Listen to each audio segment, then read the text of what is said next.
بابر ستار صاحب، آپ اس صورتحال کو کیسے دیکھتے ہیں؟ خاص طور پر پی ٹی آئی کے تناظر میں کہہ تو رہے ہیں شبلی فراز صاحب کہ آئے روز اگر میثاق کی ضرورت پڑے تو ایسی تحریک کا کوئی مستقبل نہیں، لیکن اگر جمہوریت اور اس کی بالادستی کی بات کرتے ہیں تو پی ٹی آئی بھی تو اس کے پیچھے کھڑی ہے۔ دیکھیے، مجھے نان پارٹیزن تھوڑی بات کرنے دیجیے۔ اس بلیم نہیں کرتے انہوں نے کیا کہا، اس کا کیا فیوچر ہے نہیں ہے۔ ایک بنیادی سا سوال ہے جو اس ملک کے لوگ سوچتے ہیں اور ہم سارے سوچتے ہیں، وہ یہ ہے کہ ہماری ڈائریکشن ٹھیک ہے؟ ہم جس سمت میں اپنے ملک کو لے کے جا رہے ہیں یا جس طرح سے ہم اس ملک کو چلاتے رہے ہیں 70-75 سال، کیا یہ ایک اچھی حالت میں ہم چھوڑ کے جائیں گے اپنے بچوں کے لیے یا نہیں؟ یہ وہ چیز ہے جس کے اوپر سارے سوچتے ہیں اور پریشان بھی ہوتے ہیں کسی حد تک۔ تو جو چیزیں ہم ہوتے دیکھ رہے ہیں آج کل، یہ نہیں ہے کہ یہ پہلے نہیں ہوئی۔ آپ اسے ہائیبرڈ نظام بول دیں، آپ اسے اتھارٹیرین نظام بول دیں، یہ جو ہماری ہسٹری ہے وہ بتاتی ہے کہ کس طرح سے جو ہمارے ان الیکٹڈ انسٹیٹیوشنز ہیں انہوں نے ہسٹورکلی ڈومینیٹ کیا الیکٹڈ انسٹیٹیوشنز کو۔ سو انسٹیٹیوشنز کا رول کیا ہونا چاہیے، یہ ایک آن گوئنگ ڈیبیٹ اس وجہ سے ہے کیونکہ اس پہ سیٹلمنٹ نہیں ہو سکتی۔ ڈیموکریسی کس طرح سے ہونی چاہیے، کس طرح سے چلنی چاہیے، یہ ایک آن گوئنگ ڈیبیٹ اس لیے ہے کیونکہ آج تک ایز اے ویلیو ڈیموکریسی پوری طرح سے سیٹل نہیں ہوئی، اور اس پہ سوال اٹھتے رہے ہیں کہ کیا ڈیموکریسی ہمارے لیے ٹھیک بھی ہے کہ نہیں ہے، اور ہماری لوگوں کی طبیعت ایسی ہے کہ یہاں ڈیموکریسی چل سکتی ہے یا نہیں۔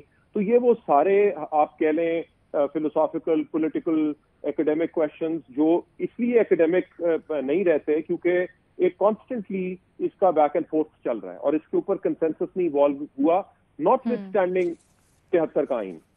سو ایک پرابلم ہے کہ آئین کیا ہے اور ہم نظام کو کیا اس سے کتنا ہٹ کے چلا رہے ہیں، جو ہماری ڈی جیورے اور ڈی فیکٹو کی ڈیبیٹ ہے کہ ڈی جیورے چیز آئین میں کچھ لکھا ہے لیکن اصل میں چیز ایک اور طریقے سے چلتی ہے، ہم اسے گراؤنڈ ریالٹیز کبھی بول دیتے ہیں، کبھی کچھ اور بولتے ہیں۔ ایک وہ گیپ اپنی جگہ پہ موجود ہے، لیکن ایک بڑا ایشو بھی ہے جس کے اوپر ہمیں بہرحال بات کرنے کی ضرورت ہے۔ اس لیے میری تو کنوکشن ہے کہ ایک نیا سوشل کانٹریکٹ، آپ اسے بولیں جو مرضی بولیں، میثاق جو مرضی، ہمیں چاہیے کیونکہ ہم اپنی ریاست کو، اپنی ملک کو ابھی بھی ایک پوسٹ کلونیل سٹیٹ کے طور پہ چلا رہے ہیں، اور اس میں بہت سارے ہمارے قوانین ہیں جس کے اوپر ہم بات کرتے رہتے ہیں۔ آئین میں ایک بات تو لکھی ہے لیکن آئین میں ایک بڑی بات لکھی ہوتی ہے، اس کی پھر تشریح قوانین کے اندر ہوتی ہے۔ ابھی تک ہمارے پاس سیڈیشن کے قوانین موجود ہیں، ہمارے پاس یہ مینٹیننس آف پبلک آرڈر کے اندر موجود ہیں، یہ سیکشن 144 کا ذکر آتا ہے، قدغن لگا دیتے ہیں آپ ہر چیز کے اوپر۔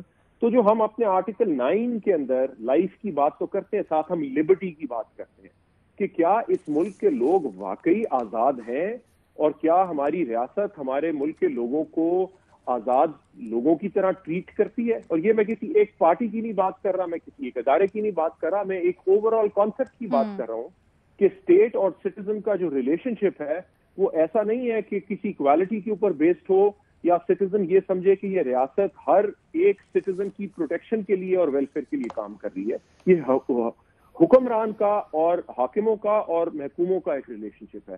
کیا اسے تبدیل ہونا چاہیے؟ بالکل تبدیل ہونا چاہیے۔ اس کے اندر پھر اور اکنامک ریالٹیز ہیں، آئی ایم شیور کہ باقی لوگ اس کے اوپر ڈالیں گے روشنی، کے غربت کے ایشوز ہیں، باقی ایشوز ہیں، تعلیم کے ایشوز ہیں جس کی وجہ سے کیا اکوالٹی، لیکن سوشل اکوالٹی آہستہ آہستہ کریٹ ہوتی ہے۔ لیگل اکوالٹی اور اس کی انفورسمنٹ کرنی ضروری ہے، آج نہیں ہو رہی۔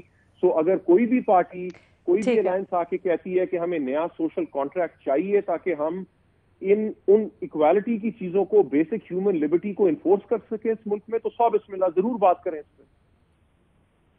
ٹھیک ہے۔